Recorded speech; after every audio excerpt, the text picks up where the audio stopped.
tous et bienvenue sur Une lectrice de plus. Je vous retrouve aujourd'hui pour vous présenter mon flop 5 de 2021. Donc mes 5 plus grosses déceptions de l'année 2021. Je n'ai pas mis dans ce flop top, on va dire, de graphique. C'est que du roman.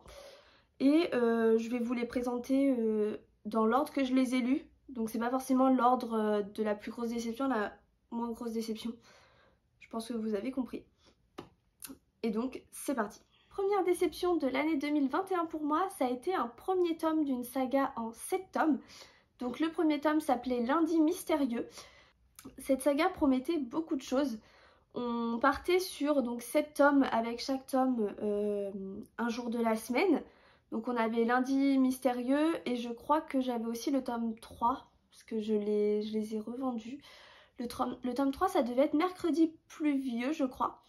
Et en fait on suivait un jeune garçon qui se retrouvait un petit peu gardien d'une aiguille ou quelque chose comme ça. Et qui devait combattre des gens par rapport au temps. C'était assez... En fait, ça promettait beaucoup de choses et ça ne comblait pas du tout mes attentes. Je suis ressortie du premier tome sans trop savoir en fait quelle était vraiment l'intrigue, où est-ce qu'on allait. C'était un peu complexe. C'est quand même censé être du jeunesse, je crois, adapté à partir de 10-12 ans. Et c'était quand même des choses hyper complexes, beaucoup de personnages avec des noms compliqués. Et vraiment, bah, ça l'a pas fait du tout. Donc j'ai de suite retiré le tome 3 de ma bibliothèque. Et du coup le tome 1, je les ai revendus. Parce que vraiment, ça ne l'a pas fait du tout. Donc déception parce que j'en attendais beaucoup, le système avait l'air sympa. Et bah voilà. Deuxième grosse déception de cette année 2021, ça a été un livre qui est pourtant un coup de cœur pour beaucoup de lecteurs. Il s'agit de Songe à la douceur de Clémentine Beauvais. Ce livre a pour moi été vraiment une déception. J'avais vu beaucoup d'avis positifs, donc forcément j'en attendais beaucoup. Et en fait, ça s'est révélé pour moi très ennuyeux. J'ai mis énormément de temps à réussir à finir le livre parce que je suis pas du tout rentrée dans l'histoire. J'ai trouvé qu'il y avait peu d'intrigue. Les personnages ne m'ont pas du tout touchée. Je les ai trouvés vraiment spéciales. J'ai pas du tout apprécié la lecture en... C'est du vers libre en fait dans ce livre. Et je m'attendais à quelque chose de poétique du fait du côté vert, et en fait pas du tout, à part 2-3 passages qui ont un côté un peu rythmé et du coup poétique. C'est pas du tout ce qu'on retrouve dans l'entièreté du roman. Et du coup j'ai été très déçue parce que la romance ne m'a pas touchée. Le côté poétique qu'on attendait avec les vers libres ne m'a pas du tout emballée. Et ouais, l'intrigue m'a pas voilà... m'a pas touché plus que ça, m'a pas intéressé plus que ça, donc ça a été une lecture qui a été compliquée pour moi et dont je suis ressortie vraiment déçue pour le coup. Troisième déception de mon année 2021 et pas des moindres, c'est un livre que je vous ai déjà présenté dans ma vidéo Mes sagas en cours, puisque à l'origine c'est une saga donc j'ai abandonné puisque j'ai découvert le tome 1. Il s'agit de Illuminae, donc c'est de Jay Christophe et de Amy Kaufman si je me trompe pas. C'est la grosse brique orange que tout le monde reconnaît. Alors il y a quand même eu des points positifs dans cette lecture, notamment la mise en page et tout ça qui est un peu spécial et qui m'a beaucoup plu. Dans ce livre on se retrouve dans l'espace sur plusieurs vaisseaux. On suit des personnages qui sont pas forcément dans le même vaisseau mais qui communiquent entre eux.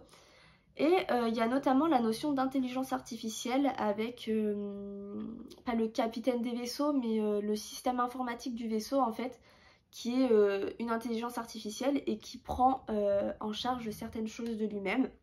J'ai pas du tout accroché avec l'histoire, encore moins avec les personnages, hein, vraiment. Je crois qu'il y a un personnage sur l'ensemble qui m'a plus ou moins plu. Et j'ai trouvé qu'il se passait pas énormément de choses. Pas mal de bouleversements, d'actions sont assez prévisibles. Et en fait je me suis vraiment intéressée à l'histoire et j'ai vraiment pris du plaisir sur les 100 ou 200 dernières pages du livre. Et c'est quand même un livre qui fait plus de 600 pages. Et oui, je crois que c'est les 100-150 dernières pages qui ont trouvé pour moi en tout cas un intérêt. Et c'est vraiment pas suffisant pour un livre de cette taille-là. Et malgré le fait qu'on nous amorce un petit peu l'intrigue du tome 2, et bien franchement ça ne me donne pas plus envie que ça d'aller vers la suite. Ça ne m'intrigue pas plus que ça parce que bah voilà, ça m'a pas touchée comme je l'aurais apprécié. C'était un livre dont j'attendais aussi beaucoup parce que ça a été un gros coup de cœur pour pas mal de personnes aussi. C'était un livre sur la science-fiction, sur l'intelligence artificielle. Donc c'est vrai que c'est des sujets qui m'intéressent et que j'apprécie lire. Mais pour le coup là ça ne l'a pas fait du tout. Donc c'est pour ça que je voulais présenter comme une saga abandonnée en 2021 parce que je ne lirai pas la suite. À moins que vraiment des circonstances se croisent et que je me retrouve avec pour seul livre à lire je ne sais où le tome 2. Oui, je le lirai parce que c'était pas non plus une lecture catastrophique. Mais je n'irai pas de moi-même acheter le tome 2. Je ne lirai pas comme ça le tome 2 alors qu'il y a plein d'autres livres qui me font envie. Quatrième déception, quatrième flop de l'année 2021. Il s'agit du tome 1, encore une fois c'est une saga, le tome 1 de Shadow House. Donc pareil, je vous l'ai présenté dans mes sagas abandonnées. C'est un livre qui est pas mal passé il y a quand même plusieurs années, hein, parce que c'est un livre qui est même plus édité je crois. Mais c'est un livre qui promettait un peu une maison hantée, des esprits, des fantômes. La couverture avait été vraiment bien travaillée pour l'époque on va dire. Et je sais que c'est une saga en 3 tomes. Et franchement, j'ai pas trop su à quoi s'attendre en fait. Il se passe plein de choses et en même temps pas grand chose. C'est un peu spécial. Les personnages sont vraiment pas du tout attachants à part peut-être un. Et encore, en fait on navigue beaucoup d'un personnage à l'autre. Donc c'est assez compliqué de s'attacher aux personnages. Ils sont nombreux, c'est un petit livre. Donc forcément ça laisse peu de moments pour chaque. Et bah, y a vraiment des révélations en fait qui étaient plutôt faciles à voir venir. Et en fait, bah, au-delà de ça, j'ai pas trouvé qu'il y avait une intrigue en fait spécifique. Il n'y a pas d'élément du début, un questionnement où on attend une réponse et qu'on va avoir une réponse à la fin en fait. C'est plutôt, on nous raconte une histoire qui, bah voilà, il leur arrive quelques trucs dans la maison, mais rien de bien méchant on va dire. Il n'y a pas de grosses révélations, il n'y a pas de gros suspense. Et en fait, à la fin de cette première, de la lecture de ce premier tome, je ne vois pas comment on peut enchaîner sur un tome 2 et même sur un tome 3. Parce que, en fait, pour moi, la boucle est bouclée parce qu'il n'y avait même rien à boucler, en fait, tout simplement. Donc, ouais, déçue parce que c'est quand même un livre qu'on a beaucoup vu passer et qui se voit beaucoup. Et donc, du coup, je pensais que ce serait vraiment quelque chose. Et en fait, bah, pas du tout. Dernier flop de l'année 2021. Ça encore, c'est un coup de cœur pour beaucoup de lecteurs. Je savais pas trop à quoi m'attendre, si ce n'est les avis que j'avais vus qui étaient très positifs et qui promettaient quelque chose de très touchant, de très poétique, de très émouvant. J'ai donc lu Lait et miel de Rupi Kaur, je ne sais pas le dire, qui est donc un recueil de poèmes avec lequel je n'ai pas accroché du tout, qui m'a même très honnêtement choquée à certains moments, alors que bon, j'ai pas le sentiment d'être choquée assez facilement, mais je l'ai trouvé à plusieurs reprises plutôt vulgaire.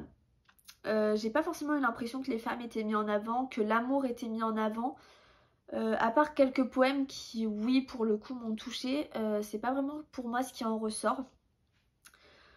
Pareil, le côté poétique, je l'ai très peu retrouvé en fait. Je me rends compte que finalement les poèmes classiques c'est quand même plus ce qui me correspond.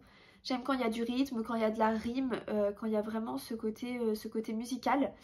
Et c'est pas du tout ce qu'on retrouve dans Lait et Miel. Par contre, j'ai vraiment apprécié les illustrations dans la globalité, même si c'est pareil, certaines m'ont vraiment dérangée. Et en fait, il y a vraiment des doubles sens à certains poèmes, à certains mots qui sont utilisés. Et ouais, il y a vraiment certains poèmes qui m'ont dérangée. Et même si je sais que c'est un livre presque autobiographique, je crois, qui vraiment est là pour faire ressortir ce qu'elle a vécu et tout ça. Moi personnellement il m'a dérangée, j'ai pas du tout accroché, j'ai pas trouvé ça touchant, j'ai pas trouvé ça émouvant. Donc j'ai été déçue parce que j'attendais vraiment beaucoup de ce recueil. Je ne sais pas si je me lancerai dans les autres recueils qu'elle a écrits, je sais qu'elle en a fait d'autres. J'ai plus les titres en tête. Mais du coup, c'est vrai que pour un premier contact avec l'autrice, avec ses écrits, c'est pas du tout ce à quoi je m'attendais. Donc j'ai un peu peur de me lancer dans un autre recueil et d'avoir ce même sentiment en fait de dureté, de termes crus, de vulgarité un petit peu. Et du coup, je ne sais pas. Peut-être que je réessayerai pour voir et pour avoir un avis un peu plus complet et un peu plus global. Mais c'est vrai que pour un premier contact, ça l'a pas fait. Et voilà, je vous ai présenté mon flop 5 de 2021. J'espère que pour 2022, il n'y en aura pas à présenter, hein, tout simplement. Si ça pouvait être une très bonne année de lecture, ce serait sympa. Après, pour être honnête, en 2021, sur 122 livres lus, je n'ai eu que 5 flops d'un point de vue roman. Et j'ai dû en avoir 3 ou 4 sur tout ce qui est graphique, BD, manga, etc. Ce que je trouve être plutôt pas mal. Parce que ça veut dire que j'ai quand même pas mal de très bonnes lectures. Donc c'est normal d'avoir quelques déceptions dans l'année. Après c'est vrai que là c'était sur des livres que j'attendais, d'où j'attendais beaucoup. C'est peut-être ce qui a joué. Mais j'ai quand même fait leur découverte et malgré tout ça a été c'est quand même des choses à découvrir au vu de l'impact qu'ils ont pu avoir sur la communauté littéraire. Dites-moi vous en commentaire quel est votre flop 5, votre flop 10 de l'année 2021. Et dites-moi si vous avez lu des livres de mon flop à moi et si vous avez plutôt le même ressenti ou au contraire pas du tout le même ressenti. Parce que je sais que sur les 5 livres que je vous ai présentés, il y a quand même eu des livres qui sont des très gros coups de cœur pour beaucoup. Donc il n'est pas impossible que nos avis divergent et j'aimerais bien qu'on puisse en parler en commentaire de la vidéo. Je vous invite à vous abonner si ce n'est pas encore fait parce que ça m'encourage vraiment énormément et à liker la vidéo évidemment. Et moi je vous dis à bientôt dans une nouvelle vidéo.